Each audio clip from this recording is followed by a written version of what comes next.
சத்தியத்தையும் அறிவீர்கள், சத்தியம் உங்களை விடுதலையாக்கும்.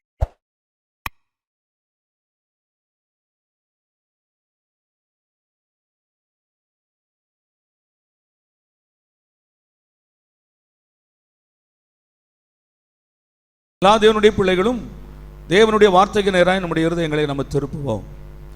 இந்த மாதத்தில் சபை என்கிற தலைப்பில் நம்ம தொடர்ந்து பேசி வருகிறோம். ஒவ்வொரு மாதத்திலும் ஒரு குறிப்பிட்ட தலைப்பில் தேவனுடைய வார்த்தைகளை நாம் தியானித்து வருகிறோம்.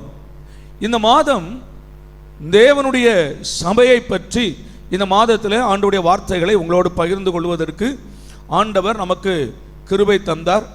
தேவனுடைய சபையை பற்றி நாம் கடந்த நாட்களிலே தொடர்ந்து நாம் படித்து வருகிறோம். இதற்கு ஆதாரமாக மத்திய எழுதின சுவிசேஷம் 16ஆம் அதிகாரம் 18வது வசனத்தை நாம் இதற்கு ஆதாரமாக எடுத்து அதை நாம் தொடர்ந்து தியானிக்கிறோம். எல்லா பிள்ளைகளும் நம்ம அதை எடுத்துக்கொள்வோம். மத்திய எழுதின சுவிசேஷம் 16வது அதிகாரம் 18வது வசனம் எல்லாரும் சேர்ந்து வாசிக்கலாம். மேலும் நான் உனக்கு சொல்லுகிறேன், நீ பேதுருவாய் இருக்கிறாய், இந்த கல்லின் மேல் என் சபையை கட்டுவேன், பாதாளத்தின் வாசல்கள் அதை மேற்கொள்வதில்லை. ஆண்டவராக இயேசு இந்த உலகத்தில் அவர் வாழ்ந்த காலத்தில் அவர் இனி வரப்போகிற அந்த சபையை குறித்து ஆண்டவர் தீர்க்க தரிசனமாக இல்லாவிட்டால் உண்மையை சீஷர்களுக்கு ஆண்டவர் சொன்னார். இந்த சபையை கட்டுவதற்காகத்தான் ஆண்டவராக இயேசு உலகத்தில் வந்தார்.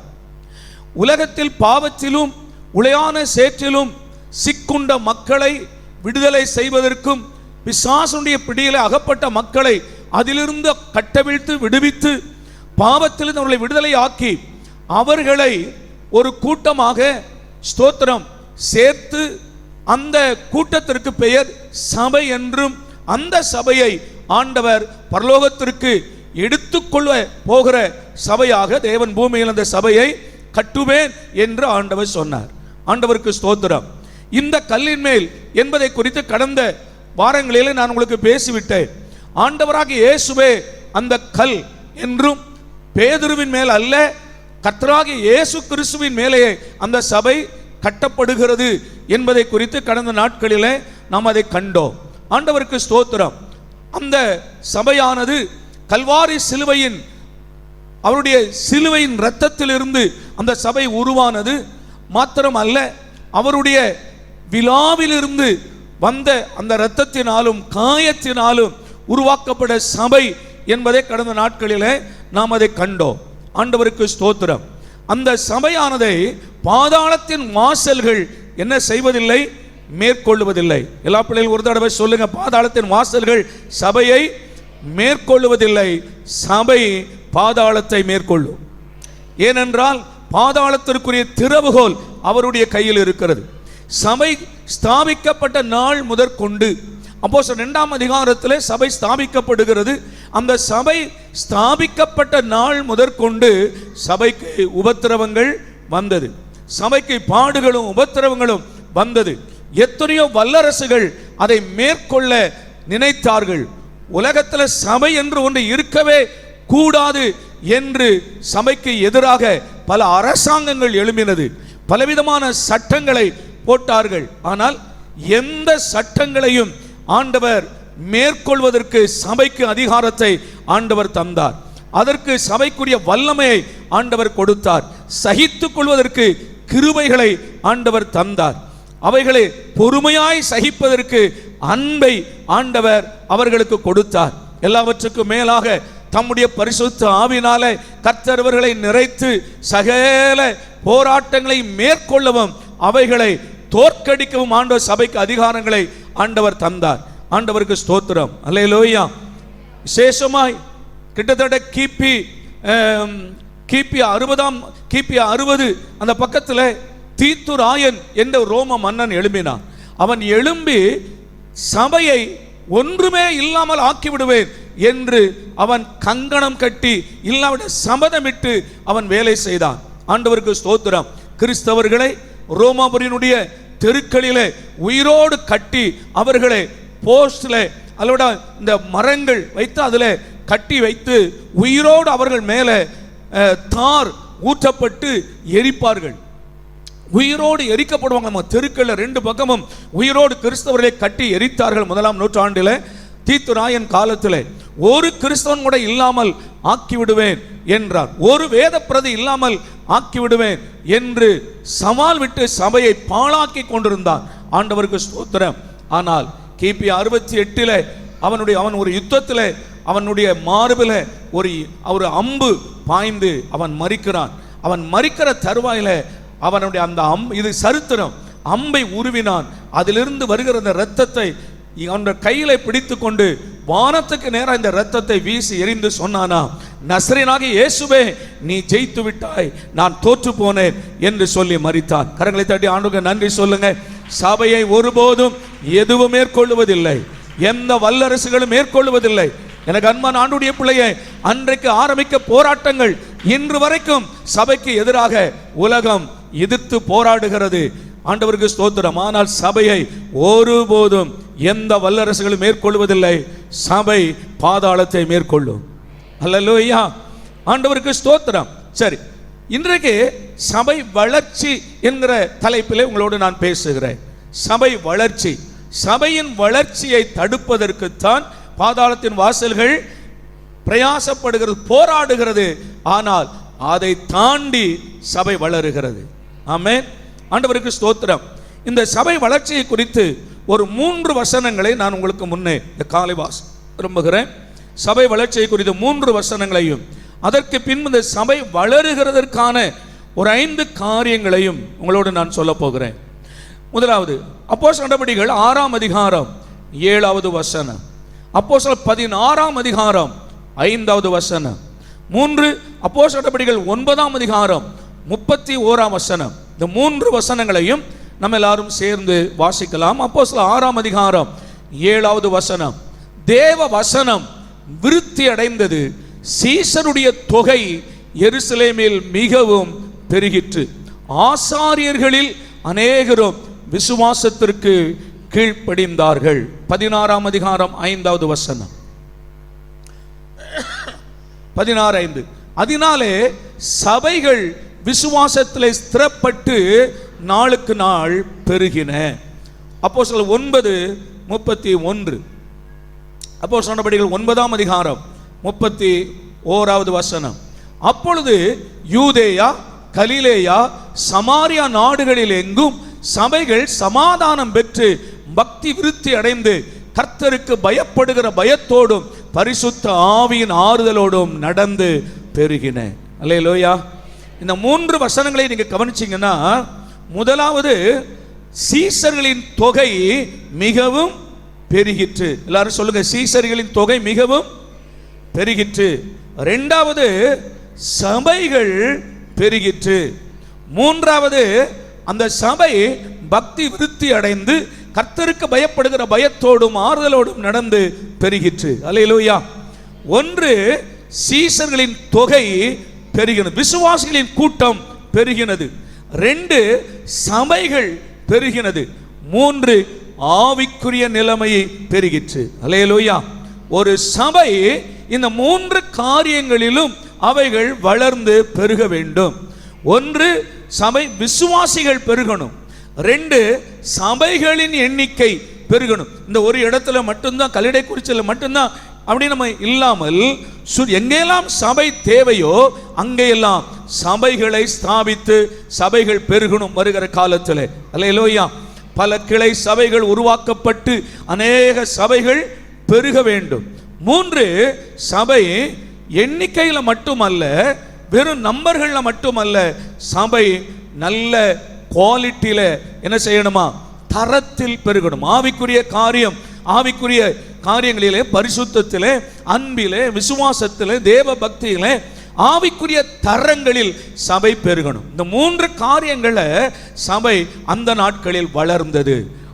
ஒன்று எண்ணிக்கையில் வளர்ந்தது, 2 சபைகள் பெருகின, 3 ஆவிக்குரிய காரியங்களில் சபை பெருகின. அல்லேலூயா சொல்லுங்க, அல்லேலூயா. சரி, இந்த 3 காரியங்களிலும் சபை பெருகுவதற்கு, இல்லாவிட்டால் வளருவதற்கு அடிப்படையான ஒரு 5 காரியங்கள் இருந்தது. நல்ல கவனிக்கணும்.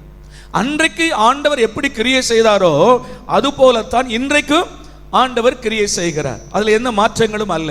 அன்றைக்கு சபை எப்படி வளர்ந்ததோ அதுபோல சபை இன்றைக்கும் வளரும். அன்றைக்கு சபை வளருகிறதற்கு என்ன செய்யப்பட்டதோ அதை இன்றைக்கும் நம்ம செய்தோமானால் சபை வளரும். எத்தனை பேர் சபை வளரணும்னு அந்த விருப்பம்? அல்லேலூயா. இதற்காக தான் போராடி ஜெபம் பண்ணி கொண்டிருக்கிறோம். ஜெபம் மட்டுமல்ல, ஆவலோடு எதிர்பார்க்கிறோம். கர்த்தாவே சபை நாளுக்கு நாள் வளருவதாக. ஆமென். சரி, இந்த சபை முதலாவது சீசர்களின் தொகை. சீசர்கள், அப்போ சீசர்கள் பெருகினார்கள், சபை பெருகினது, ஆவிக்குரிய தரமும் பெருகினது. இந்த 3 காரியங்கள்ல பெருகுவதற்கு அவர்கள் 5 காரியங்களை செய்தார்கள். ஒன்று, அவர்கள் எல்லாரும் ஜெபத்திலே உறுதியாயிருந்தார்கள். இந்த பெருக்கம் வருகிறதுக்கு அடிப்படை எதுதான்? ஜெபம்தான். இல்ல சொல்லுங்க. ஜெபம் எந்த ஒரு காரியத்திற்கும் அடிப்படை ஜெபம்தான். உங்கள் விசுவாச வாழ்க்கை ஸ்திரப்படுவதற்கு ஜெபம்தான். உங்கள் ரட்சிப்பு நிறைவேறுவதற்கு ஜெபம்தான். உங்கள் குடும்ப வாழ்க்கை ஆசீர்வதிக்கப்படுவதற்கு ஜெபம்தான். உங்கள் தொழில் விருத்தி அடைவதற்கு ஜெபம்தான். ஜெபம் இல்லாமல் உங்கள் ஆவிக்குரிய வாழ்க்கையில ஜீவன் இருக்காது. ஆண்டவருக்கு ஸ்தோத்திரம். சில நேரங்களில் கொஞ்ச நாள் நன்றாய் ஓடுவதை போல இருக்கும்.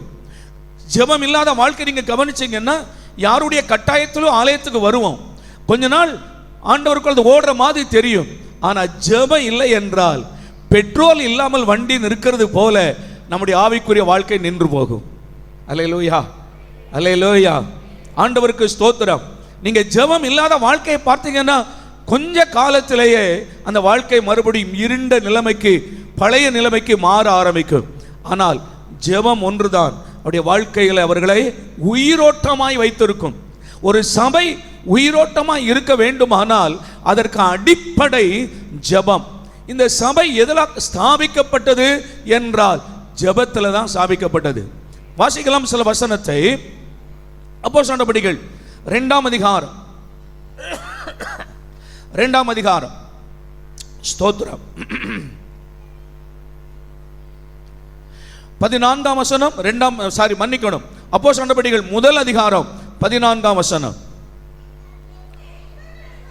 அங்கே இவர்கள் எல்லாரும் ஸ்திரீகளோடும் இயேசுவின் தாயாகிய மரியாளோடும் அவருடைய சகோதரரும் ஓடும் கூட ஒருமனப்பட்டு ஜெபத்திலும் வேண்டுதலிலும் தரித்திருந்தார்கள். கவனிங்க, இவர்கள் எல்லாரும் யாரெல்லாம்? ஆண்டவராக இயேசு உயிரோடு இருக்கிற காலத்தில் யாரெல்லாம் இயேசுவை விசுவாசித்து ஞானஸ்நானம் பெற்று ரட்சிப்புகள் வந்தார்களோ, உயிர் தெழுந்த பிறகு யாருக்கெல்லாம் ஆண்டவர் தரிசனமானாரோ இவர்கள் எல்லாரும். இதுல யாரும் அடங்கும் என்றால் இயேசுவின் தாயும் அடங்குவார்கள், இயேசுவின் சகோதரர்களும் அடங்குவார்கள். இவர்கள் எல்லாரும் ஒரு விசுவாசியை போல இவர்களும் ஜெபத்திலும் வேண்டுதலிலும் தரித்திருந்தார்கள். அல்லேலூயா. இந்த மரியாள் என்பவர்களும் விசுவாசிகளைப் போல விசுவாசிகளில் ஒருவராய் கூட்டத்தோடு கூட்டமாய் இவர்களும் ஜெபித்தார்கள். இவர்கள் ஆராதனைக்குரியவர்கள் அல்ல. ஆண்டவருக்கு ஸ்தோத்திரம். பிந்தின காலத்திலே சபையை சத்துரு பாழாக்கும் போது சபைக்கு விரோதமாய் அவன் எழும்பி துருபதேசங்களை உள்ளே கொண்டு வந்து ஜனங்களை பாதித்த காலத்தில் மரியாளை ஆண்டவருக்கு மேலாக உயர்த்தி அந்த பிசாசன் வஞ்சித்தானே தவிர அவர்கள் ஆராதனைக்குரியவர்கள் அல்ல. ஆண்டவருக்கு ஸ்தோத்திரம். அவர்களும் விசுவாசிகளில் ஒருவராக அங்கே இருந்து ஜெபம் பண்ணினார்கள். அப்போ ஆதி சபை ஸ்தாபிக்கப்படுவதற்கு முன்பு இவர்கள் ஆண்டவர் பரலோகத்திற்கு எடுத்துக்கொள்ளப்பட்டு ஒலிவமலையிலிருந்து திரும்பி வந்து இவர்கள் எல்லாரும் ஜெபத்திலும் வேண்டுதலிலும் தரித்திருந்தார்கள். எந்த சபை ஜெபத்தில் இருக்கிறதோ அதுதான் வளரும். அதை ஒரு நாளும் பிசாசு மேற்கொள்ள முடியாது. எந்த சபையை பாதாளம் மேற்கொள்ளாது, ஜெபிக்கிற சபையை மேற்கொள்ளாது. 2ஆம் அதிகாரம் 1 வசனம். 2ஆம் அதிகாரம் 1 வசனம். பெந்தேகோஸ்தே என்னும் நாள் வந்தபோது அவர்கள் எல்லாரும் ஒருமனப்பட்டு ஓரிடத்தில் வந்தார்கள். எதற்கு தெரியுமா? தொடர்ந்து ஜெபம் பண்ணுவதற்கு தான். அல்லேலூயா. ஜெபத்தில் தரித்திருக்கும் போது ஆவியானவர் ஊற்றப்பட்டார். அப்ப எதில் இவங்க தரித்திருந்தார்கள்? ஜெபத்திலே உறுதியாய் தரித்திருந்தார்கள். இன்னும் சில வசனங்களை நான் வாசித்து விட்டு அதுக்கு சில விளக்கங்களை நான் சொல்லுகிறேன். 2ஆம் அதிகாரம் 42வது வசனம். அவர்கள் எல்லாரும் அப்போஸ்தலருடைய உபதேசத்திலும் அந்யோன்யத்திலும் அப்பம் விற்குதலிலும் ஜெபம் பண்ணுதலிலும் உறுதியாய் தரித்திருந்தார்கள். ஜெபம் பண்ணுதலில் அவர்கள் எப்படி இருந்தாங்களா? உறுதியாய் இருந்தார்கள். போராட்டம் வந்தது, பிரச்சனைகள் வந்தது, பலவிதமான ஸ்தோத்திரம், நிந்தைகள், அவமானங்கள் எல்லாமே வந்தது. ஆனால் ஜெபத்துல மட்டும் அவங்க என்ன செய்யல? சோர்ந்து போகவே இல்லை, ஜெபத்தை விடவே இல்லை, ஜெபத்துல உறுதியாய் தரித்திருந்தார்கள். என் அன்பு பிள்ளைகளே, இந்த சபையினுடைய வளர்ச்சிக்கு எது அடிப்படை? ஆதி சபையினுடைய சபை வளர்ச்சிக்கு எது அடிப்படை என்றால் ஜெபமே அது அடிப்படையாக இருந்தது.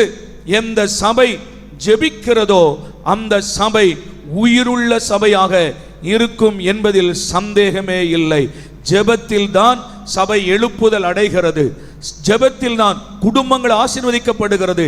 உங்கள் வீடு ஆசீர்வாதமா இருக்கணுமா? ஜெபம் பண்ணுங்க. வாலிப பிள்ளைகள் உங்களுக்கு ஒரு நல்ல எதிர்காலம் வேண்டுமா? ஜெபம் பண்ணுங்க. ஜெபிக்கிற பிள்ளைகளாய் மாறுங்க. நல்ல வேத வாசிக்கிற பிள்ளைகளாய் மாறுங்க. ஜெபத்தில் உறுதியாய் தரித்திருங்கள். உங்கள் ஆசீர்வாதமான வாழ்க்கையை சத்துரு மேற்கொள்ளவே முடியாது. சத்தமா?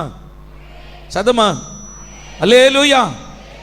உங்கள் குடும்பங்களில் போராட்டம் இருக்கிறது. கணவன்மார்கள் ரட்சிக்கப்படலை, இன்னும் உங்களுடைய கணவர்கள் மனம் திரும்பல, போராட்டமா இருக்கிறீங்களா? ஜெபம் பண்ணுங்க. என் மனைவி, நான் ரட்சிக்கப்படும் போது என் மனைவி ரட்சிக்கப்படலை, பயங்கர போராட்டம்.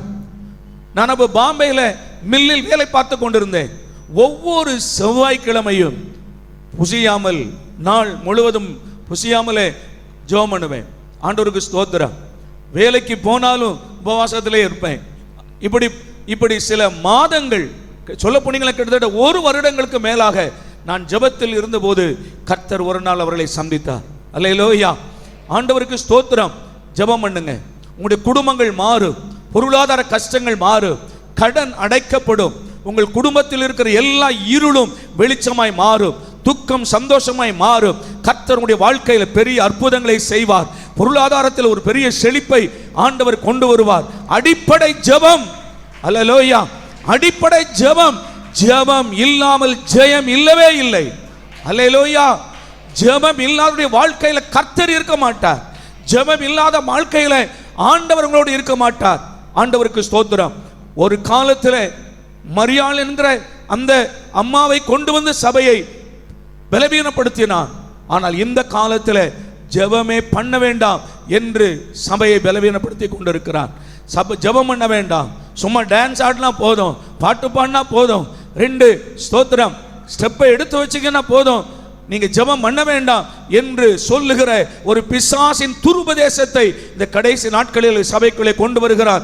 தேவ பிள்ளையே, மறுபடியும் சொல்லுகிறேன், ஜெபமே சபையினுடைய அஸ்திபாரம், ஜெபமே சபையினுடைய ஜீவன், ஜெபமே சபை வளர்ச்சிக்கு அடிப்படை. அல்லேலூயா. ஆண்டவருக்கு ஸ்தோத்திரம். கொஞ்சம் கவனிங்க. இந்த கிபி 312 ஒரு முக்கியமான விஷயத்தை ஜெபத்துக்காய் சொல்றேன். கிபி 312 வரைக்கும் ஆதி அப்போஸ்தல சபை இருந்தது.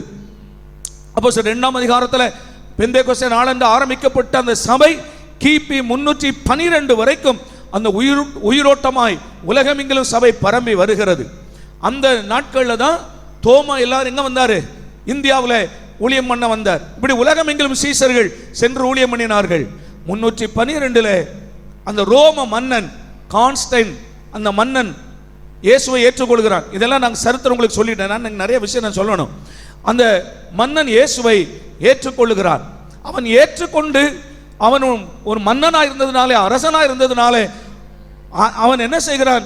அதுவரைக்கும் கிறிஸ்தவர்களுக்கு பயங்கர தடை இருந்தது, கிறிஸ்தவர்களுக்கு பயங்கர உபத்திரவங்கள் இருந்தது. அதிலிருந்து அவர்களுக்கு விடுதலையை கொடுத்தான். விடுதலை கொடுத்து என்னுடைய தேசம் எங்கிலும் கிறிஸ்தவர்களை மாறுங்கள் என்று பறை சாற்றினான். மக்கள் எல்லாரும் கிறிஸ்தவர்களாய் மாறினார்கள். எப்படி கிறிஸ்தவர்களாய் மாறினாங்க? அவர்களுக்கு அரசாங்க சலுகைகள் கொடுக்கப்பட்டது, அதனால கிறிஸ்தவர்களாய் மாறினார்கள். ஆனால் மறுபடி பிறக்கலை. நீங்க அதைத்தான் கவனிக்கணும். அவங்க என்ன செய்யல? மறுபடி பிறக்கலை. அவர்கள் ரட்சிக்கப்படலை.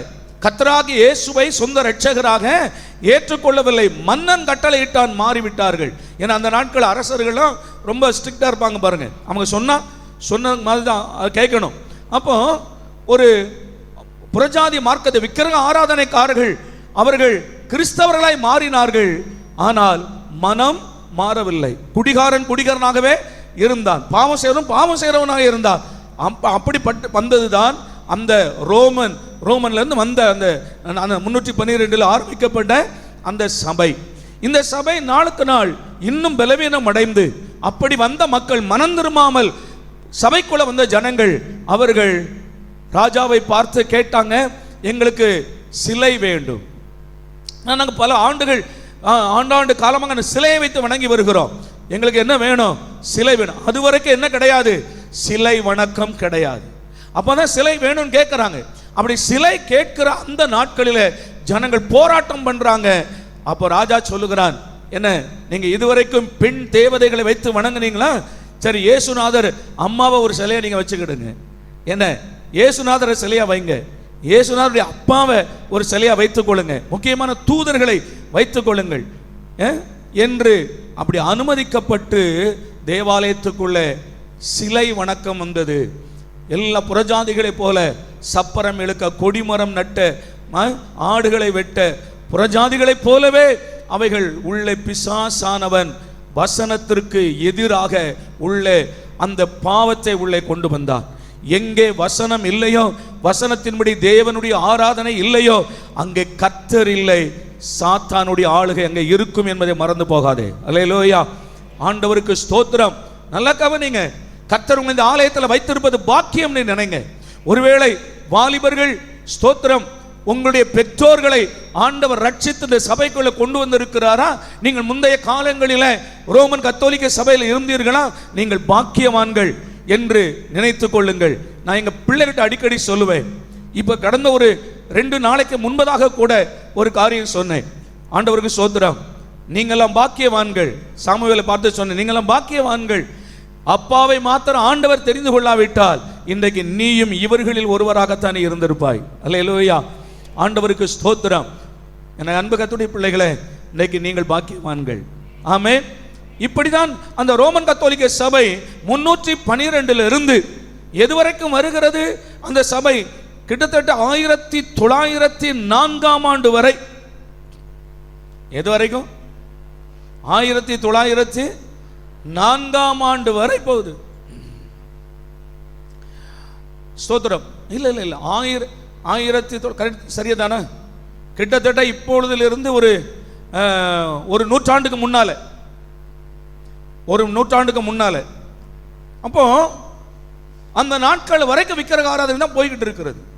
ஆனால் ஒரு வாலிபன் ரட்சிக்கப்படுகிறார். ஒரு வாலிபன் மேல ஆண்டவர் தன்னுடைய ஆவியை ஊற்றுகிறார். அவன் ரட்சிக்கப்படுகிறான். பாருங்க, இவான் ராபர்ட்ஸ் அப்படின்னு பேர். இவான் ராபர்ட்ஸ் அப்படிங்கிற ஒரு வாலிபன், 24 வயது வாலிபன், ஆண்டவர் மேல் தம்முடைய ஆவியை ஊற்றினார், ரட்சிக்கப்படுகிறான். இங்கிலாந்து தேசத்தில் உள்ள வேல்ஸ் என்கிறதான ஒரு மாநிலத்தில் இருந்த ஒரு வாலிபன். இந்த வாலிபன் ஜெபிக்க ஆரம்பிக்கிறான். நல்லா கவனிங்க, ஜெபம் என்பதற்கு சொல்ல வர்றேன். ஜெபிக்க ஆரம்பிக்கிறான். இவன் ஜெபிக்க ஆரம்பித்தனும் இவனோடு இன்னொரு வாலிபன் சேர்றான். அவன் ஜெபம் பண்றான்.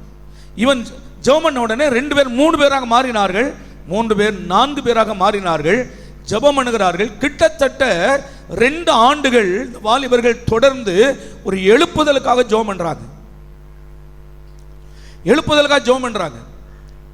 இவர்கள் அந்த எழுப்புதலுக்காக ஜெபம் பண்ணும்போது இவர்கள் மூலமாக அற்புதங்கள் நடக்க ஆரம்பிக்கிறது. அநேகர்கள் இந்த பிள்ளைகிட்ட ஜெபம் பண்ண வராங்க. ஜெபம் பண்ண அற்புதம் நடக்குது. ஆட்கள் ஜெபம் பண்ண வராங்க. ஜெபம் பண்ண வீட்டுக்கு போக மாட்டேங்கிறாங்க. வீட்டுக்கு போகல, அங்கேயே உட்கார்ந்து ஆலயத்தில் உட்கார்ந்து தொடர்ந்து ஜெபிக்கிறாங்க. ஜெபம் பண்ற, இரவு பகல் ஜெபம் பண்றாங்க. சாப்பிடுகிற நேரம் தவிர உடனே வந்து என்ன பண்றாங்களா? ஜெபத்தில் இருக்கிறாங்க.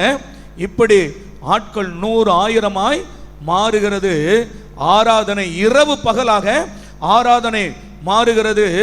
மரித்தோர் உயிரோடு எழும்புறாங்க, சப்பானிகள் நடக்கிறாங்க, குருடர்கள் பார்வையடைகிறாங்க, பெரிய பெரிய அற்புதங்கள் நடக்கிறது. ஒரு மாபெரும் எழுப்புதல் வேல்ஸ் தேசத்திலே உண்டாயிற்று. அல்லேலூயா. 1904 தான் கரெக்ட், 1904 ஆண்டு. இந்த எழுப்புதல் கிட்டத்தட்ட ஒரு 6-7 ஆண்டுகள் தொடர்ந்துதான். இந்த நாட்களில் தான் ஆவிக்குரிய சபை மறுபடி மலர ஆரம்பித்தது. ஜப்பானில் வேகமாய் பரவினது, கொரியா தேசத்தில் பரவினது, அது இந்தியா ஸ்ரீலங்கா வரைக்கும் இந்த சபைகள் பரவ ஆரம்பித்தது. ஆண்டவருக்கு ஸ்தோத்திரம். ஒவ்வொரு இடங்களிலே ஒவ்வொரு விதமான பெயர்களோடு இந்த சபை வேகமாய் பரவ ஆரம்பித்தது. சிலானிலே சிபிஎம் என்ற பெயரிலே, இங்கே தமிழ்நாட்டிலே இந்தியாவில் அசம்பிளிஸ் ஆஃப் காட் என்ற சபை பெயரில் பல இடங்களில் பலவிதமான பெயர்களில் பரவ ஆரம்பித்தது. ஆண்டவருக்கு ஸ்தோத்திரம். இந்த சபையினுடைய எழுப்புதல் எங்க ஆரம்பிச்சதுன்னா ஜெபத்தில் தான் ஆரம்பிச்சது. அல்லேலூயா. நான் மறுபடியும் சொல்லுகிறேன், அதே எழுப்புதல் இந்த கல்லிடை குறிச்சில உண்டாகணுமா? இதை கேட்டுக்கொண்டிருக்கிற பிள்ளைகள் உங்கள் தேசத்தில் உண்டாகணுமா? உங்கள் கிராமங்களில் உங்களுடைய பட்டணங்களில் உண்டாகணுமா? ஜெபம் பண்ணுகிற ஆட்கள் எழும்பினால், அவர்கள் தொடர்ந்து போராடி ஜெபம் பண்ணினால், ஜெபத்தில் ஒருமனமாய் உறுதியாய் இருந்தால், சபையின் எழுப்புதலை எந்த பாதாளத்தின் வாசல்களும் மேற்கொள்ள முடியாது, எந்த சத்துடைய கிரியைகளும் மேற்கொள்ள முடியாது. ஜெபம் பண்ணுகிற இடத்துல அற்புதங்கள் பெருகும், அற்புதங்கள் நடக்க ஆரம்பிக்கும், குருடர்கள் பார்வை அடைவார்கள், சப்பானிகள் நடப்பார்கள். இதே சபையில் அற்புதங்களை காண்போம். ஆண்டவருக்கு ஸ்தோத்திரம். ஜெபம் எங்கே உறுதியாய் இருக்கிறதோ அங்கே அற்புதங்கள் நடக்கும். ஆண்டவருக்கு ஸ்தோத்திரம். ஒன்று, அவர்கள் ஜெபத்தில் உறுதியாய் இருந்தார்கள். 2 அப்போஸ்தலர் 5ஆம் அதிகாரம் 20வது வசனம். இந்த சபையினுடைய வளர்ச்சிக்கு எது அடிப்படையாக இருந்தது? 1 ஜெபம், 2 அப்போஸ்தலர் 5ஆம் அதிகாரம் 20வது வசனம். நீங்கள் போய் தேவாலயத்தில் நின்று இந்த ஜீவ வார்த்தைகள் எல்லாவற்றையும் ஜனங்களுக்கு சொல்லுங்கள் என்றார். 6ஆம் அதிகாரம் 7வது வசனம். அப்போஸ்தலர் 6ஆம் அதிகாரம் 7வது வசனம். தேவ வசனம் விருத்தி அடைந்தது. அப்பொழுது சேஷனுடைய தொகை போதுமா? இப்ப கவனிங்க, இந்த 2 வசனத்தில் எது முக்கியமாய் சொல்லப்படுகிறது என்றால் வேத வசனம். அங்கே தேவ தூதன் பேதுருவையும் யோவானையும் பார்த்து சொல்லுகிறார்கள், இந்த வேத வசனத்தை நீங்கள் போய் மக்களுக்கு சொல்லுங்கள். அல்லேலூயா.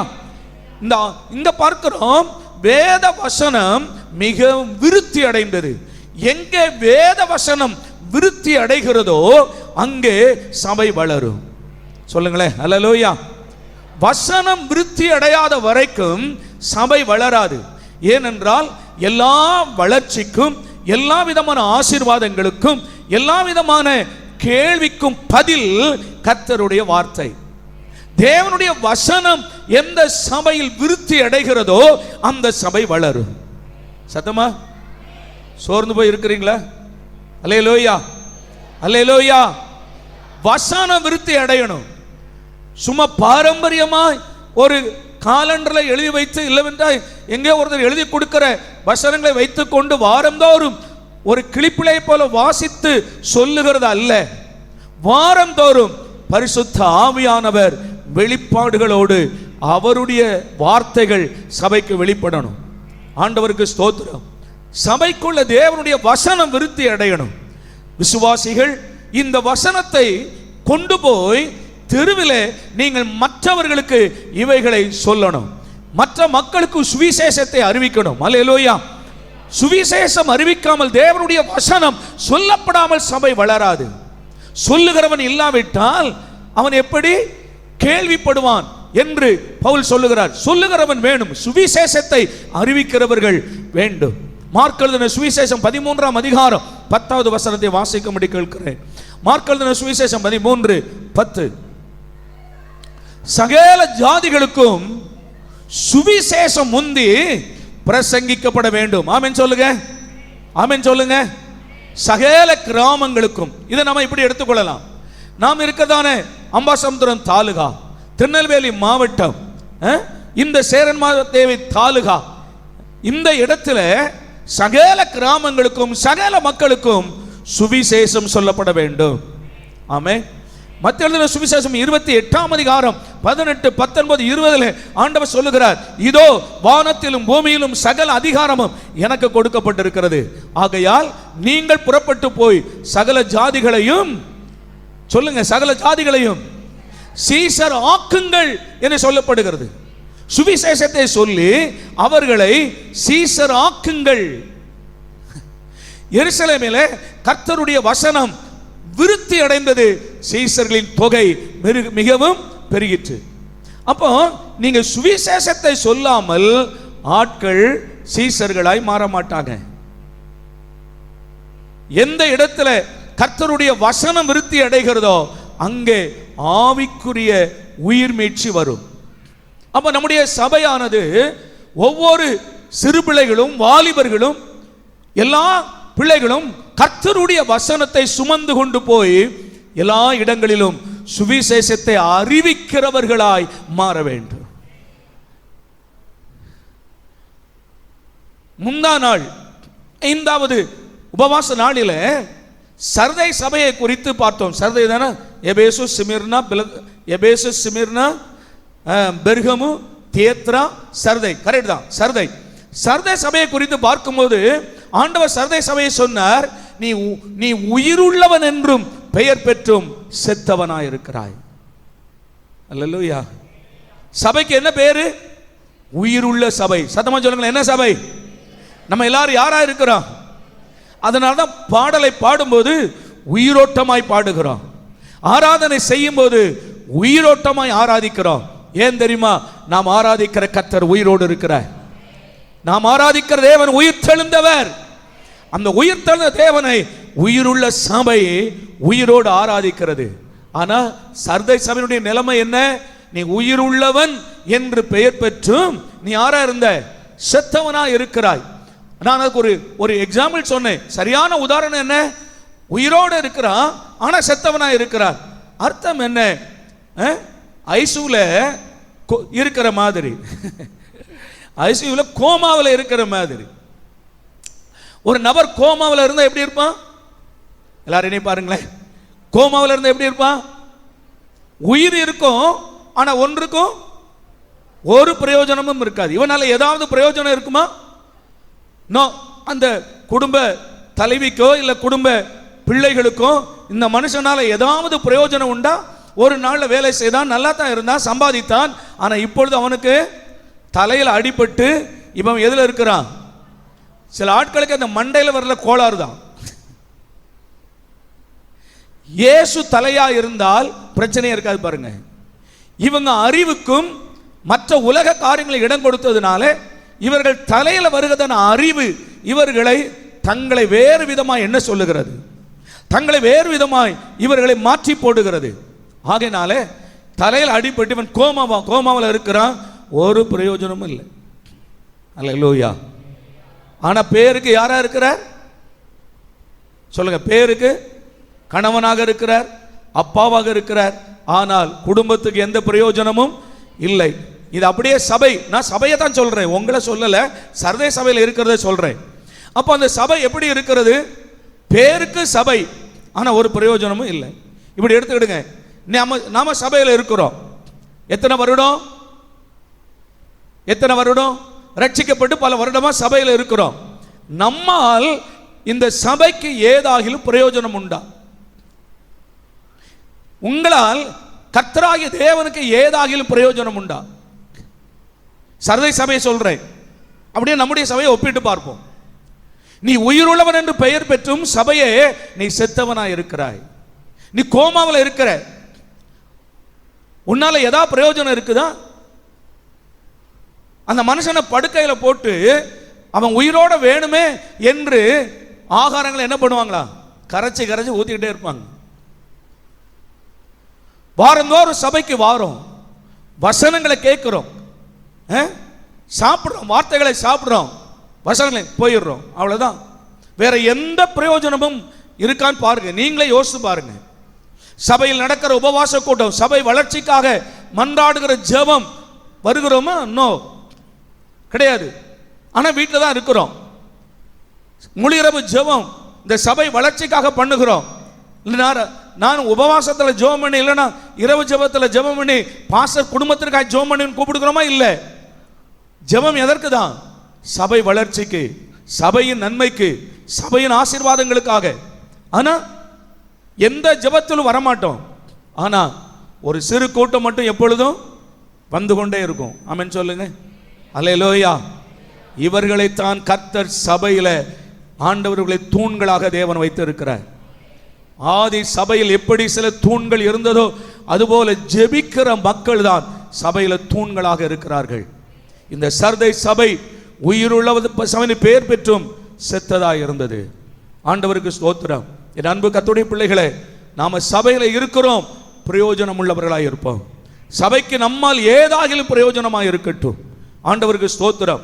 நீங்கள் பெற்று வளர்க்கிற பிள்ளைகள் ஒரு 3-4 வயதில் அந்த பிள்ளைகள் ஏதாகிலும் எதிர்பார்க்கிறீர்களே,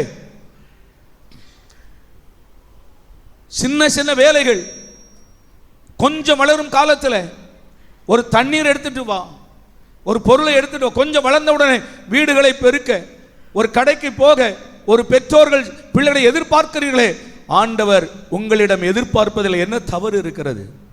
அல்லேலூயா. ஆண்டவர் உங்களுடைய எதிர்பார்ப்பில் என்ன தவறு இருக்கிறது?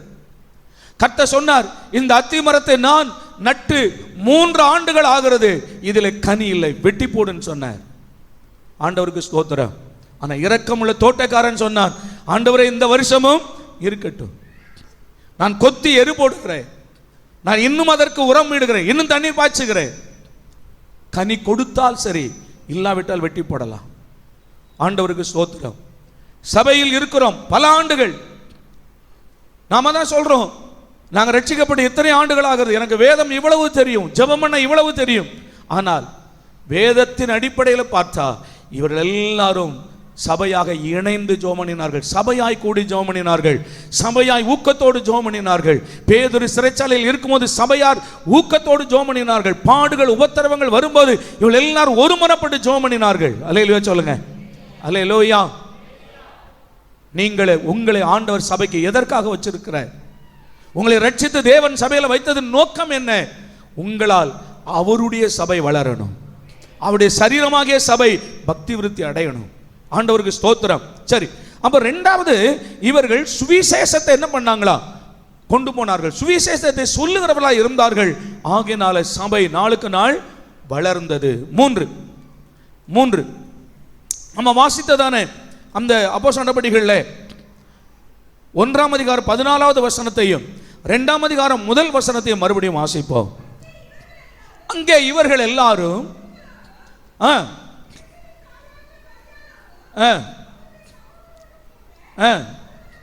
எல்லாரும் கவனிங்க, ஒருமனப்பட்டு சொல்லுங்க, எல்லாரும் சத்தமா சொல்லுங்களேன். ஒருமனப்பட்டு. எந்த சபையில் ஒரு மனம் வருகிறதோ, சிஸ்டர் ஒரு நாள் மொழிகிற நடத்தும் போது அந்த ஜெபத்தில் இதை வலியுறுத்தி சொன்னாங்க. ஒரு மனம் சபையில், எந்த சபையில் ஒரு மனம் வருகிறதோ, அதனுடைய அர்த்தம் என்ன? சபைக்கு எல்லாம் மொத்த சபைக்குமே என்னவா? ஒரு மனம். ஒரு மனம்னா என்ன? எல்லாரும் சாப்பிட போவோம் அப்படின்னு சொன்னா, வீட்டில் நீங்க இப்போ பிள்ளைகள் எல்லாரும் குடும்பமா சாப்பிட போவோம்னு சொன்னா, இல்லை நான் இப்போ சாப்பிடலை, இப்போ நான் டிவி பார்க்குறேன், பிறகு சாப்பிட்றேன் அப்படின்னு சொன்னால் அது ஒரு மனம் கிடையாது. சதானே? இப்போ எல்லாரும் ஜெபிப்போம் அப்படின்னு சொன்னால், இல்லை நான் கொஞ்ச நேரம் 2 அதிகாரம் வாசித்துறேன், அப்புறம் ஜெபம் பண்ண வரேன் அப்படின்னு சொன்னால் அது என்ன கிடையாது? ஒரு மனம் கிடையாது. ஒரு காரியத்தை சபையில் செய்யும் போது எல்லாரும் ஒன்றாய் இணைந்து செய்வது ஒரு மனம். அல்லேலூயா சொல்லுங்க. அல்லேலூயா. கடந்த 7 நாட்கள் சபையினுடைய வளர்ச்சிக்காகத்தானே உபவாச கூட்டம் வச்சிருக்கிறோம். சபையின் வளர்ச்சிக்காக தானே வச்சிருக்கிறோம். ஏன் ஒரு மனம் இல்லை? அல்லேலூயா. ஏன் ஒரு மனம் இல்லை? ஆனால் தினந்தோறும் கர்த்தர் முதல் நாளில் 10 பேர் வந்தாங்க, 2வது நாள் 15 பேர் வந்தாங்க, 3வது நாள் குறைந்தபட்சம் தொடர்ந்து ஆண்டவர் 20 பேரை கர்த்தர் கொண்டு வந்துட்டே இருந்தார். அல்லேலூயா சொல்லுங்க. அல்லேலூயா. அந்த ஒரு சிறு கூட்டம் தான் தொடர்ந்து என்ன செய்யறாங்க? அழைக்கப்பட்டவர்கள் அநேகர், தெரிந்து கொள்ளப்பட்டவர்களோ சிலர். ஒரு மனம். மத்திய எழுதின சுவிசேஷத்தில் ஒரு வசனம் வருகிறது, 18ஆம் அதிகாரம் 19வது வசனமா? மத்திய எழுதின சுவிசேஷம். உங்களில் 2 பேர் தாங்கள் வேண்டிக் கொள்ள போகிற எந்த காரியத்தை குறித்தாகிலும் பூமியிலே ஒருமனப்பட்டிருந்தால் பரலோகத்தில் இருக்கிற என் பிதாவினால் அது அவர்களுக்கு உண்டாகும் என்று உங்களுக்கு சொல்லுகிறேன். அல்லேலூயா. நீங்கள் வேண்டிக் கொள்ள போகிற எந்த காரியத்தை குறித்தாகிலும், குடும்பத்தில் கணவன் மனைவி, நீங்க உங்க குடும்பத்தில் ஒரு காரியம் உண்டாகணும், ஒரு நன்மை வரணும் என்று நீங்கள் எத்தனையோ காரியங்களுக்கு எதிர்பார்க்கிறீர்கள். ஆனால் ஜெபத்தில் நீங்க ரெண்டு பேரும் ஒருமனப்பட்டு இருந்தால் அது பரலோகத்தின் தேவனால் அது உண்டாகும் சொல்றேன். அல்லேலூயா, அல்லேலூயா. ஆனால் மற்ற காரியங்களுக்கெல்லாம் ஒன்றா செய்வாங்க. ட்ரெஸ் எடுக்க போகும்போது ஒரு மனமா போவாங்க பாருங்க. ஷாப்பிங் போகும்போது ஒரு மனமா போவாங்க. பிள்ளைகள்லாம் அவ்வளோ சந்தோஷம். ஹோட்டல்ல சாப்பிடும்போது அவ்வளோ ஒரு மனம். ஆனா ஜெபத்தில் வரும்போது ஒரு மனம் வருவதில்லை. அங்கதான் நாம ஒரு மனமா இருக்கணும். அங்கதான் பைபிள் நீங்க ஒரு மனப்படுங்கன்னு சொல்லுது. ஆனா அங்கதான் நமக்கு என்ன வர்றதில்லை, ஒரு மனம் வர்றதில்லை. கணவன் மனைவியும் பிள்ளைகளும் சேர்ந்து நீங்க ஒருமனப்பட்டு பாடலை பாடி தேவனை ஆராதனை செய்து, பிள்ளையை உட்கார வைங்கம்மா, பிள்ளைகளை உட்கார வைங்க, எழும்பக்கூடாது, ஸ்தோத்திரம். ஒருமனப்பட்டு பாடலை பாடி கர்த்தரை ஆராதனை செய்து ஒரு 2 அதிகாரங்களை வாசித்து, தகப்பனோ தாயோ இந்த காரியங்களுக்காக நம்ம எல்லாரும் ஜெபம் பண்ணுவோம் என்று ஒருமனப்பட்டு நீங்க ஜெபம் பண்ணினால், நான் உங்களுக்கு இன்னைக்கு சொல்லுகிறேன், நீங்கள் வேண்டிக் கொள்ள போகிற அந்த காரியம் தேவனால் சீக்கிரமாய் உங்களுக்கு வாய்க்கும். சீக்கிரமாய் கர்த்தர் உங்களுக்கு வாய்க்க பண்ணுவார். அதேதான் சபையில் அதேதான் ஒருமனப்பட்டு. 2ஆம் அதிகாரம் 1 வசனம் அதேதான் சொல்லுது. அவர் எல்லாரும் ஒருமனப்பட்டு ஓரிடத்தில் கூடி வந்தார்கள். அந்த ஒரு மனம் என்றால் என்ன? எல்லாரும் இன்னும் கொஞ்சம் கவனிங்களேன். அந்த ஒரு மனம் என்றால் என்ன? அந்த ஒருவருடைய இருதயத்தில் என்ன தரிசனம் இருக்கிறதோ அது எல்லாருடைய இருதயத்திலும் இருக்கிறது. ஒரு நபருடைய இருதயத்தில் எந்த ஜெப வேண்டுதல் இருக்கிறதோ அது எல்லாருடைய இருதயத்திலும் இருக்கிறது. ஒருவருடைய இருதயத்தில் என்ன ஆசை விருப்பம் இருக்கிறதோ அது எல்லாருடைய இருதயத்திலும் இருக்கிறது. அதான் ஒரு மனம். ஆமென், அல்லேலூயா. அப்ப ஒரு சபையின் போதகர் குறிப்பிட்ட ஒரு காரியங்களுக்கு சொல்லும் போது நம்ம எல்லாரும் அதில் நம்முடைய இருதயங்களை ஒருமுகப்படுத்தினால் சீக்கிரமாய் சபையில் ஒரு எழுப்புதலும் வளர்ச்சியும் வரும். அல்லேலூயா. சரி, அப்ப 3 அவர்கள் ஒருமனப்பட்டு இருந்தார்கள். 4 ஸ்தோத்திரம். 4 சபை வளருகிற அந்த நாட்களிலே வாசிக்கலாமா? அப்போஸ்தலர் நடபடிகள் 4ஆம் அதிகாரம் 33 முதல் 37 வரை. அப்போஸ்தலர் நடபடிகள் 4ஆம் அதிகாரம் 33 முதல் 37 வரை வாசிப்போம். எல்லா பிள்ளைகளையும் நீங்க ஒன்று பைபிளில் பாருங்க, அவன் வாசிக்கும் போது, இல்லைன்னா நீங்க ஸ்கிரீன்ல பாருங்க. கர்த்தராகிய இயேசுவின் உயிர்த்தெழுதலை குறித்து அப்போஸ்தலர்கள் மிகுந்த பலமாய் சாட்சி கொடுத்தார்கள். அவர்கள் எல்லார் மேலும் பூரண கிருபை உண்டாயிருந்தது. நிலங்களையும் வீடுகளையும் உடையவர்கள் அவைகளை விற்று விற்கப்பட்டவைகளின் கிரயத்தை கொண்டு வந்து அப்போஸ்தலருடைய பாதத்தில் வைத்தார்கள். அவனுக்கு தேவையானதற்கு தக்கதாய் பகிர்ந்து கொடுக்கப்பட்டது. அவர்களில் ஒருவனுக்கும் ஒன்றும் குறைவாய் இருந்தது இல்லை. அல்லேலூயா. அந்த நாட்கள் சபையினுடைய மிகப்பெரிய வளர்ச்சி. எண்ணிக்கையில் வளர்ந்தது, சபை வளர்ந்தது, பக்தி விருத்தியில அவர்கள் குவாலிட்டியில் வளர்ந்தார்கள். இப்படி வளருகிறதற்கு முதலாவது காரியம் ஜெபம். 2 சிதறடிக்கப்பட்ட எல்லாருமே சுவிசேஷத்தை பிரசங்கம் பண்ணாங்க. 3 அவர்கள் எல்லாரும் ஒருமனப்பட்டு இருந்தார்கள். 4 அவர்கள் சபை வளர்ச்சிக்காக தங்களுக்குரியவைகளை விற்று தாராளமாய் கொடுத்தார்கள். ஆமென் சொல்லுங்க. அல்லேலூயா. மற்றெல்லாம் சரி, சில நேரங்கள் இந்த 4வது காரியம் வரும்போது தான் கொஞ்சம் மனசுல நமக்கு என்ன செய்யும், கொஞ்சம் கஷ்டமா தெரியும்.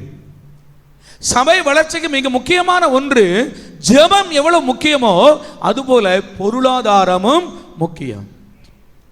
ஆமென், அல்லேலூயா. இப்ப நம்ம இந்த ஒரு கூட்டம் நடத்துறோம். ஒரு கூட்டம் நடத்தினா பல ஆயிரங்கள் லட்சங்கள் வரைக்கும் என்ன செய்யுது, அந்த செலவுகள் வருகிறது. இப்ப நம்ம அடித்திருக்கிற நோட்டீஸ் மட்டும் 2200 ரூபாய். ஃபிளக்ஸ் இருக்குது, அந்த ஃப்ரேம் எல்லாம் இந்த வருஷம் நம்ம செஞ்சோம். அநேக செலவுகள். கூட்டத்திற்கு ஒரு கூட்டத்தை நடத்தணும், ஒரு சுவிசேஷ கூட்டத்தை நடத்தணும் என்றால் பல செலவுகள், சபையினுடைய பல தேவைகள். ஒவ்வொரு வாரமும் ஆட்களை கொண்டு வருகிறதற்கு வேனுக்கும் ஆட்டோவுக்கும் என்ன பண்ணுகிறோம், சபையிலிருந்து தான் செலவு பண்றோம். அல்லேலூயா. இதை நீங்க ஒவ்வொரு மாதமும் பார்த்தீங்கன்னா பல ஆயிரங்கள் வரும், சபையினுடைய மற்ற செலவுகள். அப்போ ஒரு சபையினுடைய வளர்ச்சி இன்னும் அவைகள் நமக்கு தாராளமாய் வருமானால் இன்னும் சில இடங்கள்ல இருந்து நம்ம கொஞ்சம் கூட சோர்ந்து போகாமல் ஆட்டோவில் மக்கள் என்ன செய்யலாம், கொஞ்சம் புதிதாய் வருகிற மக்கள் கொஞ்சம் அவர்கள் ஸ்திரப்பட்டு அவர்கள் பொருளாதாரத்தில் ஆசீர்வதிக்கப்பட்டுட்டாங்கன்னா அவர்களே சொல்லிடுவாங்க, பாஸ்டர் இனிமே எங்களுக்கு வேண்டாம். ஆமென் தானே, சொல்லுங்க. ஆரம்ப கால சபையை ஆரம்பிக்கும் போது அந்த சபையை ஆரம்பிக்கிற மெயின் சர்ச்சில் இருந்து கொஞ்சம் கொடுப்பாங்க, ஸ்தாபனத்தில் இருந்தும் கொஞ்சம் கொடுப்பாங்க, உதவி செய்வாங்க. ஆனா அந்த சபை வளர்ந்து தன் நிறைவு அடையும் போது இதை வேண்டான்னு சொல்லிடுவாங்க. ஆமென், ஆண்டவருக்கு ஸ்தோத்திரம். இதே மாதிரி தான் ஆரம்ப காலங்களில் வருகிற பிள்ளைகளுக்கு நம்மால் இயன்றது என்ன செய்கிறோம், ஏதாகிலும் உதவி செய்து. உங்களுக்கு தெரியாது, வெறும் ஆட்டோவுக்கும் ட்ரக்கருக்கு மட்டும் கொடுக்கல, சில குடும்பங்களில் பிள்ளைகளின் படிப்பு செலவுகளுக்கு கொடுக்கிறோம். அல்லேலூயா. பல ஆயிரங்கள் அதற்காக கொடுக்க வேண்டியது இருக்கிறது. எங்களிடம் பிரயாசப்பட்டு கொடுக்கிறோம்.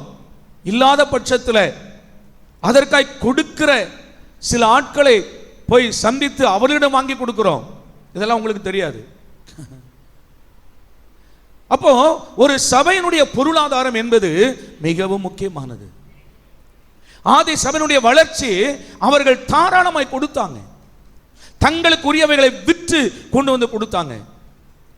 இன்னொரு வசனம் வாசிக்கிறேன், 2 கொரிந்தியருக்கு எழுதின நிருபம் 8ஆம் அதிகாரம். 2 கொரிந்தியர்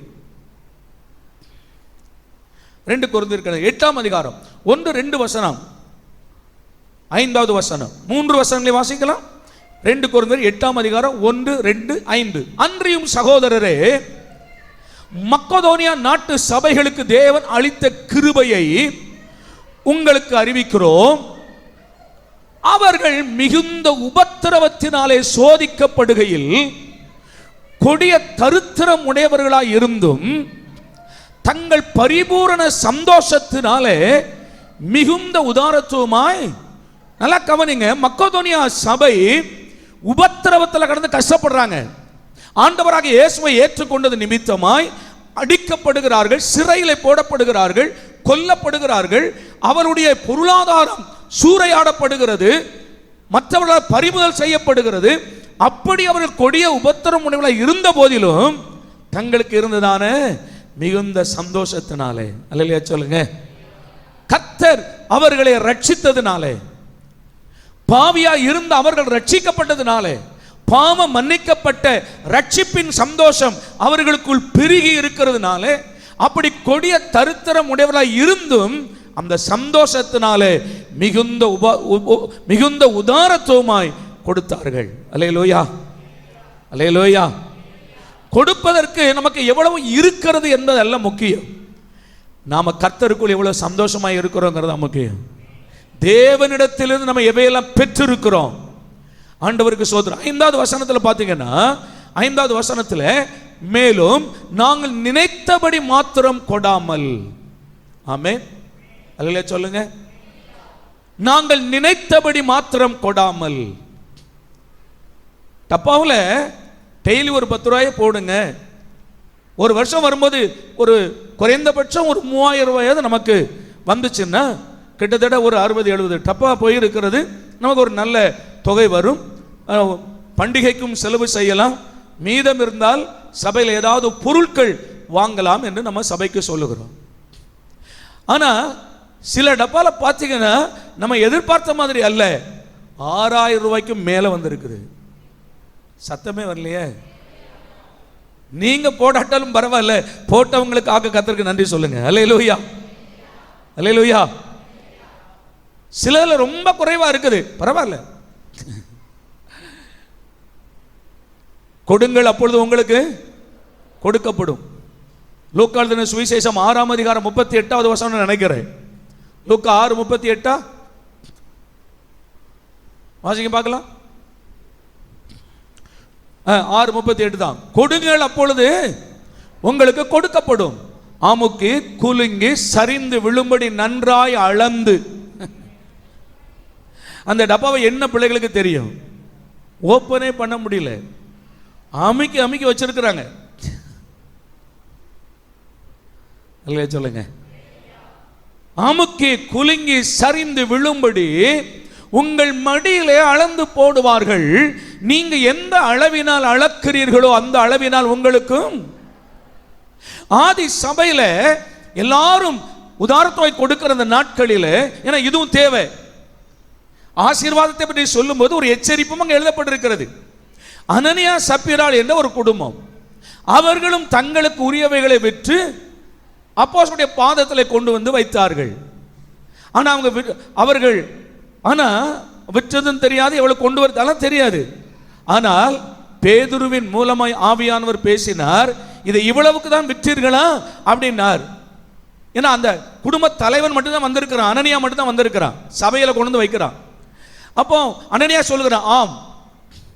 பேதுரு சொன்னான், அதை விற்கும் முன்பு அந்த பணம் உன்னுடையது, நீ விற்ற பிறகு அந்த பணம் உன்னுடையது.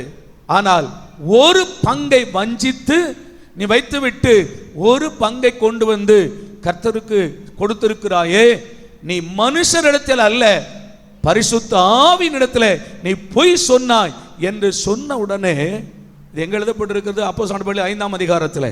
இதை சொன்ன உடனே அவருடைய பேதுருவின் பாதத்தில் விழுந்து ஜீவனை விட்டான்.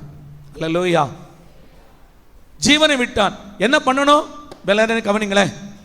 காணிக்க கொண்டு வந்த மனுஷன் செத்து போயிட்டான். செத்து போனா அவன் வீட்டுக்கு ஆள் சொல்லி விடணுமா வேண்டாமா? மனைவி இருக்கிறாங்க, பிள்ளைகள் இருக்கு. ஆனா அன்னைக்கு இந்த சபையை பாருங்க, வீட்டுக்கு ஆளை சொல்லி விடல. வாலிபர்கள் எழும்பி சீலையில் சுற்றி அவனை கொண்டு போய் அடக்கம் பண்ணினார்கள். நடந்த சம்பவம் தெரியாமல் சப்பீராள் வருகிறாள், மனைவி வருகிறாள். கொஞ்சம் சில மணி நேரம் கழித்து அந்த அம்மா வருது சர்ச்சைக்கு. இந்த ஆராதனை எழுப்புதலின் காலம் பாருங்க, கண்டினியூ நடந்துட்டு இருக்கு. வந்த உடனே பேதுரு அந்த அம்மா கூட்டிட்டு வந்துட்டாரு. சப்பீராள் முன்னால ஓடி வராங்க, ஏதோ வெகுமதி கொடுக்க போற, ஏன்னா நிறைய கொடுத்துருக்கிறோம் என்று சந்தோஷத்தில் வந்திருக்கும் நினைக்கிறேன். பேதுரு கேட்கிறார், இவ்வளவுதான் விற்றீங்களா? அந்த அம்மா சொல்லுது, ஆம். அவர் பேதுரு பொய் சொல்லுகிறதற்கு கணவனும் மனைவியும் ஒருமனப்பட்டது என்ன? எதுல ஒருமனம் வந்திருக்கு பாருங்க. ஒருமனப்பட்டது என்ன? உன் புருஷனை அடக்கமனுடைய கால்கள் வாசலருகே வந்திருக்கிறது, உன்னையும் கொண்டு போவார்கள். அவ்வளவுதான். அந்த அம்மா விழுந்து செத்துருச்சு. என்ன சபையினுடைய அதிகாரம் பாருங்க. அல்லேலூயா. இப்ப இந்த காலத்தில் இப்படி நடந்தா ஒரு ஆள் இருக்காது. அல்லேலூயா. அந்த அம்மா செத்து தூக்கிட்டு போறாங்க. இதுல ஒரே ஒரு காரியம் என்ன சொல்ல வரேன்னா, உண்மை உள்ளவன் பரிபூரண ஆசீர்வாதங்களை பெறுவான். அல்லேலூயா சொல்லுங்க. அல்லேலூயா. நீங்க தசம பாகத்தை கொடுக்கிறோம், காணிக்கைகளை கொடுக்கிறோம், ஆனால் ஆண்டவரை ஏமாற்றுகிறோம். நிறைய பேர் எனக்கு தெரியும், கர்த்தரை ஏமாற்றுகிறோம். ஆண்டவருக்கு ஸ்தோத்திரம். சம்பாதிக்கிறதுல 10ல் 1 தசமபாகனை கொடுக்கிறோம், தசமபாகங்கிறதுல டிக் பண்ணியிருப்போம். ஒரு சிறிய தொகையை தசமபாக, அதை ஏன் பண்ணணும்? உண்மை உள்ளவன், உண்மை இருந்தால் பிரச்சனை கிடையாது, நீங்க உண்மை இருந்தால் தப்பு இல்லை. ஆனா நீ கர்த்தரையும் ஏமாற்றுகிறாய். அதை பார்க்கிற காணிக்கைகளை கொண்டு போய் நாங்கள் ஜெபம் பண்றோம், மறுபடியும் வீட்டில் கொண்டு போய் ஜெபம் பண்றோம். அப்போ மனுஷனையும் ஏமாற்றுகிறாய். அல்லேலூயா. உண்மை உள்ளவன் பரிபூரண ஆசீர்வாதங்களை பெறுவான். ஆண்டவருக்கு ஸ்தோத்திரம். ஒரே ஒரு காரியங்களை சொல்லிட்டு ஜெபம் பண்ணுவோம். ஒரு நபர் சொன்ன ஒரு சின்ன கதை, இந்த உண்மை உள்ளவன் பரிபூரண ஆசீர்வாதங்களை பெறுவான் என்பதற்கு சொல்லப்பட்ட ஒரு சின்ன உதாரணம். ஒரு மனுஷன் விறகு வெட்ட போறான், மரம் வெட்ட போறான். பைபிள் இருக்கிற மாதிரி வரும். ஒரு ஆற்றங்கரை ஓரத்தில் இருக்கிற மரத்தை வெட்டி கொண்டு இருக்கும்போது இவனுடைய கோடாலே தண்ணீருக்குள்ள விழுந்துருது. இது ஒரு பேச்சாளர் சொன்ன ஒரு கதை. தண்ணியில விழுந்துருது. தண்ணியில விழுந்த உடனே இவன் ஓடி அழுறான். ரொம்ப அழுத உடனே ஒரு தேவ தூதன் வரா. அந்த தேவ தூதன் வந்து அவன்கிட்ட கேட்கறான், ஏப்பா இப்படி கிடந்து அழுகுற? இவன் சொன்னானே, என் கோடாலி தண்ணிக்குள்ள விழுந்துருச்சு. என்ன அதுக்கு ஏன் இவ்வளோ அழுகிற? என்ன நான் உனக்கு எடுத்து தாரேன்னு சொல்லி இந்த தேவ தூதன் அந்த பெரிய ஆறு பாருங்க, அதுக்குள்ள போய் அருமையான ஒரு தங்க கோடாலியை கொண்டு வந்தார். அந்த தங்க கோடாலியை கொண்டு வந்து இவன் கையில கொடுக்குறான். இவன் சொன்னா, இது என் கோடாலி இல்லை, இது என் கோடாலி. நம்ம இது என் தங்கம் விற்கிற விலைக்கு ஒரு கோடாலியே தங்கத்தில் கொடுத்தா நம்ம என்ன சொல்லியிருப்போம்? அல்லேலூயா. இவன் என் கோடாலி இல்லைன்னு சொல்லிட்டான். சரிப்பா, அந்த கோடாலியை அங்கே நான் வச்சுட்டு மறுபடியும் தண்ணிக்குள்ளே போனால் ஒரு வெள்ளி கோடாலியை எடுத்துகிட்டு வந்தான். கொண்டு வந்து இவன் கையில் கொடுத்தான். சொன்னான், இல்லையா, இதுவும் என் கோடாலி இல்லை. சரி, அதை அங்கே வச்சுட்டு மறுபடியும் தண்ணிக்குள்ளே அந்த தூதன் போய் இவனுடைய கோடாலி எடுத்துட்டு வாரான். அந்த இரும்பு கோடாலி எடுத்துட்டு வந்தான். இவன் சொன்னா, வாங்கிக்கிட்டான், இதுதான் என் கோடாலி. அல்லேலூயா. அந்த தூதன் சொன்னா, நீ உண்மையை சொன்னதுனால மூணுமே உனக்கு தான். தங்க கோடாலியும் உனக்கு தான், வெள்ளி கோடாலியும் உனக்கு தான். உண்மை உள்ளவன் பரிபூரண ஆசீர்வாதங்களை பெறுவான். கரங்களை தட்டி கர்த்தருக்கு நன்றி சொல்லுங்க. அல்லேலூயா. உண்மை உள்ளவன். நீ சம்பளம் உன் வீட்டுக்கு வருகிறதுக்கு முன்னால வந்த பிறகு உன்னுடையதான். ஆனா நீ அதை தசம பாகம் நீ கொடுக்கும்போது உண்மையாயிரு. அல்லேலூயா. ஆண்டவருக்கு ஸ்தோத்திரம். கர்த்தருக்கு கொடுக்கிற காரியத்துல உதாரத்துவம் இரு. வேதம் சொல்றது விசனமாயும் அல்ல, கட்டாயமாயும் அல்ல. அல்லேலூயா. உற்சாகமாய் கொடுக்கிறவனிடத்தில் கர்த்தர் பிரியமாய் இருக்கிறார். நீ கொடுங்கள், கர்த்தர் உங்களுக்கு அதை திரும்ப நூறத்தனையாய் தேவன் உங்களுக்கு திரும்ப தருவார். சபை வளர்ச்சிக்கு எது ரொம்ப முக்கியமா? பொருளாதாரமும் ரொம்ப முக்கியம். நல்லா கவனிங்க. ஒரு சின்ன ரகசியம் உங்களுக்கு நான் சொல்றேன். இயேசு உலகத்தில் ஊழியம் செய்யும் போது அவர் காணிக்கை எடுத்தார். எத்தனை பேர் தெரியும்? இயேசு உலகத்தில் ஊழியம் செய்த காலத்தில் இயேசு ஊழியத்திற்கு தேவை இருந்தது. காணிக்கை எடுத்தாங்க. எப்படி கேட்குறீங்களா? வாசிக்கலாமா? பைபிள் இருந்து ஒரு வசனம் வாசிக்கலாமா? யோவான் 12ஆம் அதிகாரம் 6வது வசனம். யோவான் 12:6. அவன் தரித்திரரை குறித்து கவலைப்பட்டு இப்படி சொல்லாமல், அவன் திருடனானபடியினாலும், நல்லா கவனிங்க, நல்லா கவனிங்க, காணிக்கை பையை, பண பையை தன் கையில் வைத்துக் கொண்டு அதிலே போடப்பட்டதை. நல்லா கவனிங்க, நல்லா கவனி. எங்க போட்டாங்க? ஊழியத்துக்கு போகிற இடத்துல, தேவன் சுவிசேஷத்தை பிரசங்கம் பண்ண போற இடத்துல, அற்புதங்களை செய்யற இடத்துல இவன் எதை கொண்டு போறான்? ஒரு ஆளை ட்ரெஸ்ஸரா வச்சிருக்கிற. யாரு சொல்லுங்க? யூதாஸ் யாரா இருக்கிறார்? காணிக்கை பையை சுமக்கிறவன். கையில காணிக்கை பை வச்சிருக்கிறான். அதில் போடப்படுகிறவைகளை, அற்புதங்களை பெறுகிறவர்கள் அங்க போற இடங்கள்ல அதில் என்ன பண்றாங்களா? சொல்லுங்க, சொல்லுங்க, அதுல போடுறாங்க. அவருடைய ஊழியத்திற்கு, ஒன்றும் இல்லாமல் இருந்து எல்லாவற்றையும் உருவாக்குகிற அவருடைய ஊழியத்திற்கு காணிக்கை பை தேவைப்பட்டது. இன்னும் பாருங்க, 8ஆம் அதிகாரம், லூக்கா 8ஆம் அதிகாரம் 1, 2, 3 வசனங்களை வாசித்துட்டு நாம ஜெபம் பண்ண போவோம். லூக்கா 8ஆம் அதிகாரம் 1, 2, 3 வசனம்.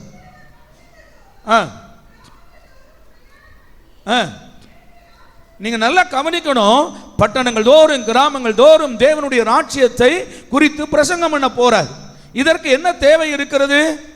பொருளாதாரம் தேவை இருக்கிறது. பல நேரங்களில் இவங்க சாப்பாட்டுக்கு வேணும், ரெண்டாவது ஏழைகளுக்கு கொடுக்கிறதுக்கும் வேணும், தேவை இருக்கிறது.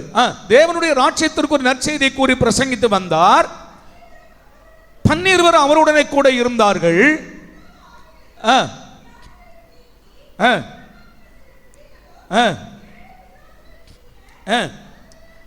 நமக்கு எல்லாம் என்ன தெரியும்னா 12 சீஷர்கள் மட்டும்தான் இயேசுவோடு கூட இருந்தார்கள் என்று. இல்லை இல்லை, 12 சீஷர்கள் அல்லாமலும் அநேக சகோதரிமார்களும் அவருடனே கூட இருந்தார்கள். அடுத்த வசனம், ஏரோதின் காரியக்காரனான கூசாவின் மனைவியுமாகிய யோவன்னாலும் சூசன்னாலும் தங்கள் ஆஸ்திகளால், நல்ல கவனிங்க, தங்கள் பணத்தால், தங்களுடைய பொருளாதாரத்தினால் அவருக்கு ஊழியம் செய்து கொண்டு வந்த மற்ற அநேகம் ஸ்திரீகளும் அவருடனே கூட இருந்தார்கள். அல்லேலூயா சொல்லுங்க, அல்லேலூயா.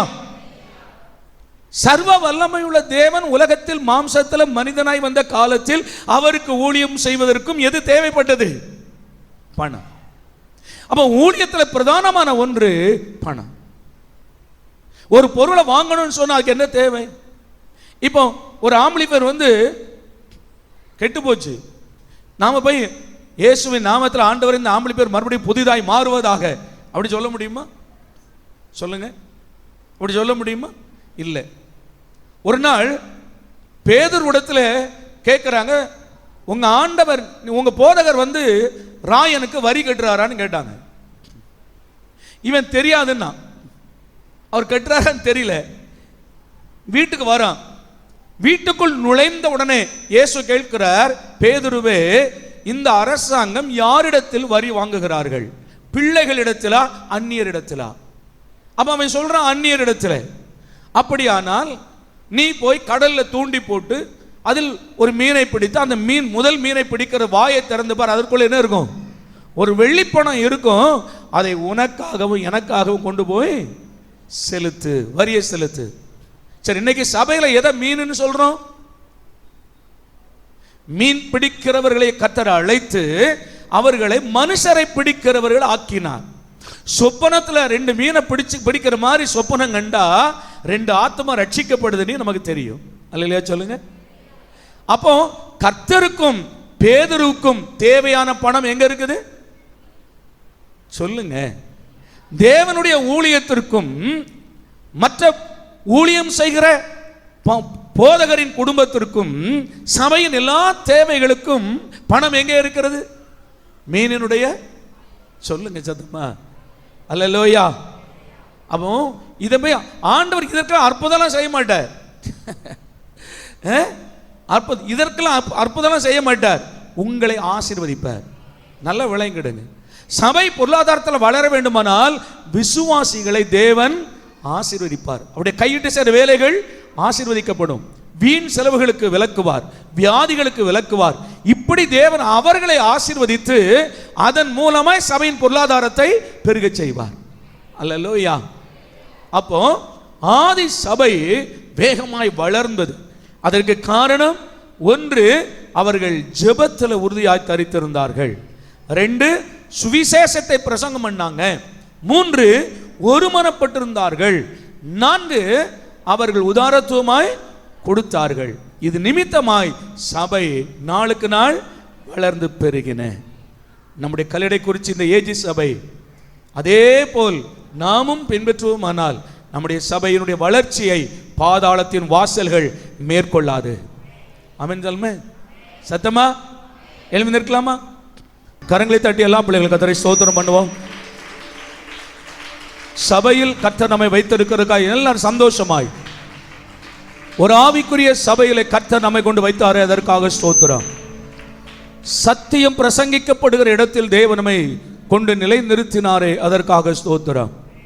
ஒரு நல்ல ஒரு ஸ்தாபனத்தில் ஆண்டவர் எங்களையும் உங்களையும் ஆண்டவர் வைத்திருக்கிறாரே, அதற்காக ஸ்தோத்திரம்.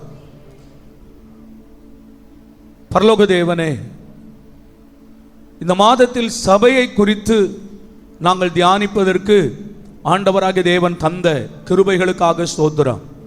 எல்லாரும் வலதுகரம் உயர்த்தி ஆண்டவருக்கு நன்றி சொல்லி ஆண்டவரே, பாவத்திலும் உளையான சேற்றிலும் இருந்த எங்களை உம்முடைய இரத்தத்தினால் எங்களை விலை கொடுத்து வாங்கி இரத்தத்தால் எங்களை கழுவி, ஆண்டவரே, உம்முடைய சரீரமான சபையில எங்களை நீர் வைத்தீரே, அதற்காக ஸ்தோத்திரம். இந்த சபைக்கு நீர் தலையாக இருக்கிறீர், அதற்காக நன்றி அப்பா. இந்த சபை வளர வேண்டும் என்று நாங்கள் எல்லாரும் ஏகோபித்து ஏக்கத்தோடு காத்திருக்கிறோம். ஆண்டவரே, ஆதி சபை வளர்ந்தது போல எங்கள் சபை வளரும்படி நாங்கள் எல்லாரும் ஏகமாய் ஒருமனப்பட்டு நிற்கும்படி எங்களுக்கு கிருபைகளை தாரும். ஆதி சபையார் ஜெபத்தில் ஊக்கமாய் தரித்திருந்தது போல, உறுதியாய் தரித்திருந்தது போல, ஆண்டவரே, இந்த சபையில் எப்பொழுதெல்லாம் ஜெபம் இருக்கிறதோ அப்பொழுதெல்லாம் நாங்கள் அந்த ஜெபத்தில் உறுதியாய் கலந்து கொள்ளும்படி கர்த்தர் எங்களுக்கு உதவி செய்யும். தடையாய் இருக்கிற சில பிள்ளைகள் அவர்கள் குடும்பத்திலே, ஆண்டவரே, சபைக்கு ஜெபத்திற்கு வர தடையாய் இருக்கிற தடைகளை எல்லாம் கர்த்தர் மாற்றி போடும். சில தேவ பிள்ளைகளுக்கு தடைகள் இருக்கிறது, சிலருக்கு சரீர பலவீனங்கள் இருக்கிறது. என் தேவன் எல்லாவற்றையும் நீர் அறிந்திருக்கிறீர். நாங்கள் முகத்தை மட்டுமே பார்க்கிறோம், நீர் இருதயத்தை பார்க்கிறீர், சூழ்நிலைமைகள் எல்லாம் பார்க்கிறீர். ஆண்டவரே, சரீர பலவீனத்தில் இருக்கிற பிள்ளையுடைய பலவீனங்களை எல்லாம் மாற்றும், அவர்களை பலத்தால் இடைக்கட்டும், ஆவியிலே உற்சாகத்தை தாரும், உம்முடைய ஆலயத்தில் ஜெபிக்கிறதற்கு சூழ்நிலைமைகளை உருவாக்கி தாரும். ஆண்டவரே, நாங்கள் எல்லாரும் ஒருமனப்பட்டு ஜெபத்திலே தரித்திருந்து இந்த தேசம் ரட்சிக்கப்படும்படி கர்த்தரை நோக்கி மன்றாடுவதற்கு ஜெப ஆவியை கர்த்தர் எங்கள் எல்லாருக்கும் தாரும். எல்லாருக்குள்ளும் ஒரு மனதை தேவன் தாரும். தகப்பனே, அந்த ஒரு மனதின் ஆவியை கர்த்தர் எங்கள் எல்லாருக்கும் கட்டளையிடும். ஆண்டவரே, எமக்கு ஸ்தோத்திரம். நாங்கள் எல்லாரும் இந்த தேசத்தில் நம்முடைய சுவிசேஷத்தை பிரசங்கம் பண்ணுவதற்கு, எல்லாரும் சுவிசேஷத்தை மக்களுக்கு சொல்லுகிறதற்கு கர்த்தர் ஒவ்வொரு விசுவாசிகளையும் ஆண்டவர் வசனத்தால் நிரப்பும்படி ஜெபிக்கிறோம். ஆண்டவரே, வேத வசனம் அங்கே விருத்தி அடைந்தது போல இந்த பட்டணத்தில் உம்முடைய வேத வசனம் விருத்தி அடைய வேண்டுமா நாங்கள் ஜெபிக்கிறோம். எங்கே வேதம் விருத்தி அடைகிறதோ அங்கே பாதாளம் விழுந்து போகிறது என்பதை நாங்கள் அறிகிறோம். கர்த்தாவே ஸ்தோத்திரம். அதுபோல ஆதி சபை தங்களுக்கு உண்டானவைகளை விற்று கர்த்தாவே சபையுடைய வளர்ச்சிக்காக கொடுத்தது போல எங்களால் இயன்றவைகளை நாங்கள் சபைக்கு கொடுக்க, நாங்கள் சபைக்கு உண்மையாய் இருக்க, எங்களை பார்க்கிற எங்கள் தேவனுக்கு நாங்கள் உண்மை உள்ளவர்களாய் இருக்க கர்த்தர் உதவி செய்யும். உம்முடைய கரங்களில் ஒப்பு கொடுக்கிறோம். உம்முடைய பிள்ளைகள் செலுத்தின காணிக்கைகளை பரலோக தேவன் அங்கீகரித்து நீர் அதை ஆசீர்வதியும். உம்முடைய பிள்ளைகளுடைய கையின் பிரயாசங்கள் எல்லாவற்றையும் ஆசீர்வதியும். கடன் பிரச்சனைகள் இருக்கிற பிள்ளைகளுக்கு அதிலிருந்து விடுதலையை தாரும். நீயோ அநேக ஜாதிகளுக்கு கடன் கொடுப்பாய், நீ வாங்காதிருப்பாய் என்று சொன்னீரே, உம்முடைய வாக்கு தத்தம் நிறைவேறட்டும். ஆண்டவரே, உம்முடைய பிள்ளைகள் சுகத்தோடும் சமாதானத்தோடும் எல்லாவித மகிழ்ச்சியோடும் உம்முடைய பிள்ளைகள் நிறைந்திருப்பார்களாக உம்முடைய கரத்தில் ஒப்பு கொடுக்கிறோம். பிள்ளைகள் எல்லாரையும் உம்முடைய திருநாமத்தில் நான் ஆசீர்வதிக்கிறேன். அவர்கள் ஆசீர்வதிக்கப்பட்ட சந்ததியாக இருப்பார்களாக. எல்லா துதி கன மகிமையாவும் கர்த்தருக்கே செலுத்துகிறோம்.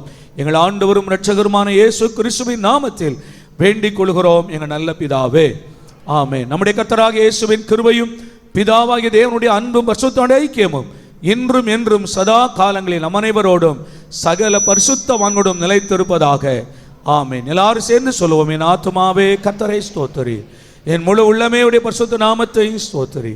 என் ஆத்துமாவே கர்த்தரை ஸ்தோத்திரி, கர்த்தர் செய்த சகல உபகாரங்களையும் மறவாதே. ஆமென்.